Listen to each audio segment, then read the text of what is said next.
Medical প্রবেশিকা পরীক্ষায় এবার মুর্শিদাবাদের ফরাক্কা ব্লকের অর্জুনপুর পঞ্চায়েতের খোদাবন্দপুর গ্রামের সুমাইয়া সিদ্দিকা নজির গড়ল। বৃহস্পতিবার ছাত্রীর বাড়িতে ফরাক্কার বিধায়ক মনিরুল ইসলাম ফুলের স্তবক ও মিষ্টিমুখ করিয়ে সম্বর্ধনা জানানোর পাশাপাশি সমস্তভাবে পাশে থাকার আশ্বাস দেন তিনি।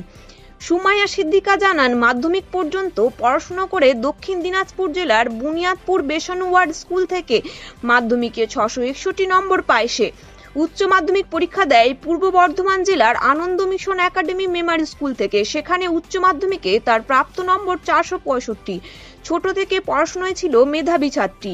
জানা যায়, ওই ছাত্রীর বাবা মোবারক হোসেন পেশায় একজন টোটো চালক, মা সাজেদা বিবি গৃহবধূ।